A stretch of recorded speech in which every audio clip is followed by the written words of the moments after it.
உங்கள் பார்வைக்கு நன்றாக பட்டால் என் கூலியை தாருங்கள், இல்லாவிட்டால் இருக்கட்டும் என்று அவர்களோட சொன்னேன். அப்பொழுது என் கூலியாக 30 வெள்ளிக்காசை நிறுத்தார்கள். கலையா 11:12. லூக்கா 1:38. அதற்கு மரியா, இதோ ஆண்டவருக்காகவே உம்முடைய வார்த்தையின்படி ஆகக்கடவது என்றார். அப்பொழுது தேவதூதரை திரும்பி போய்விட்டார்.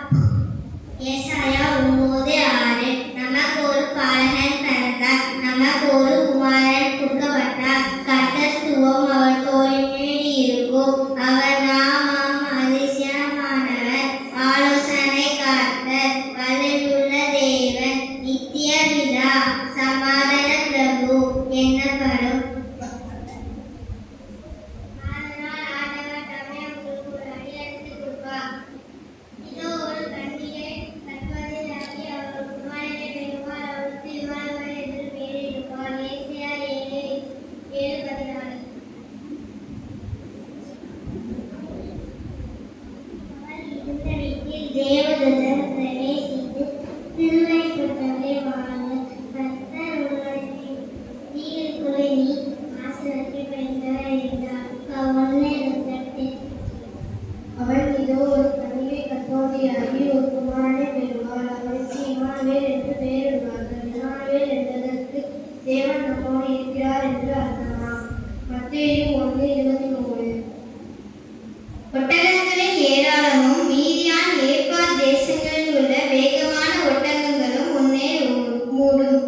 சேபாவில் உள்ளவர்கள் யாவரும் பொன்னையும் தூபவர்க்கத்தையும் கொண்டு வந்து கர்த்தரின் துதிகளை பிரசித்தப்படுத்துவார்கள். ஏசாயா 60:6.